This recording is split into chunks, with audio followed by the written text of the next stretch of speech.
కళ్యాణ వైభోగం పూర్తి ఎపిసోడ్ అని జీ5 లో ఉచితంగా చూడండి. యాప్ ని ఇప్పుడే డౌన్లోడ్ చేయండి. ఒక పరిష్కారం ఉంది, అయితే దాన్ని పూర్తిగా పరిష్కారం అనలేదు. అదొక ప్రయత్నం మాత్రమే. ప్రవాహంలో కొట్టుకుపోతున్న వాడికి చిన్న ఆధారం దొరికినా బయటపడ్డానికి ప్రయత్నం చేస్తాడు. ఇది కూడా అలాంటిదే స్వామి. చెప్పండి. పరిష్కారమో ప్రయత్నమో మీరు ఏం చెప్తే అది చేస్తాను స్వామి. పూర్వం మునులు ఋషులు కోపంతోనో ఆవేశంతోనో పరిస్థితుల వల్ల తొందరపాటుతనంతోనో శాపం ఇచ్చేవారు. ఆ తరువాత పశ్చాత్తాపడి ఆ శాప విమోచనం కోసం ప్రయత్నం చేసేవారు.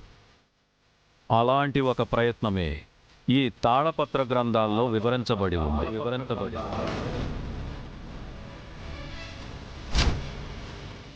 గంగా, యమున, గోదావరి, కృష్ణ వంటి పవిత్ర జీవనదులకు పాపాలను శాపాలను హరించే శక్తి ఉంది.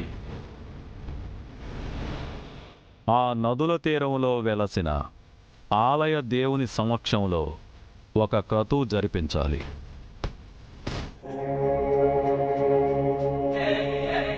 మాఘశుద్ధ దశమి నాడు ముక్కోటి దేవతలు ఆ పవిత్ర నదీ జలాలలో ప్రవేశిస్తారు. తీరంలో వెలసిన దేవుడి మూల విరాట్టుకు తమ దివ్య శక్తులను అలంకరిస్తారు.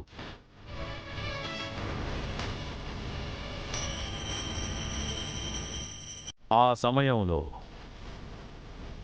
ఆమెను ఆ పవిత్ర నదీ జలాలలో మంగళ స్నానం చేయించి నదీ తీరాన క్రతువు జరిపించి ఆ యజ్ఞ ఫలాలను మూల విరాట్టుకు సమర్పిస్తే ముక్కోటి దేవతల ఆశీస్సులు ఆమెకు వరప్రసాదంగా దక్కి శాప విమోచనం కలిగే అవకాశం ఉంది.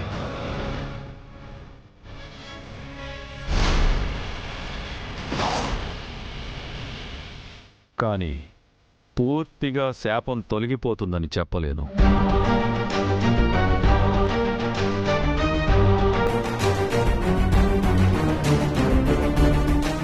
అలాగే స్వామి, మీరు చెప్పినట్టే చేస్తాను.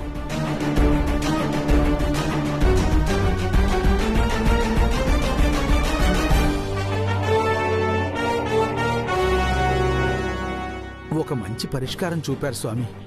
ఆ వంశం మీకు ఆజన్మాంతం రుణపడి ఉంటుంది. లేదు శాస్త్రి, ఆ క్రతువు జరిపే వరకు ఆమెను అనుక్షణం చావు వెంటాడుతూ ఉంటుంది. దినదినగండం నూరేళ్ల ఆయుష్యుల ఆమె ప్రతి క్షణం మృత్యువుతో పోరాడవలసిందే. మృత్యువు అంచులపై ఆమె జీవిత ప్రయాణం సాగుతూ ఉంటుంది.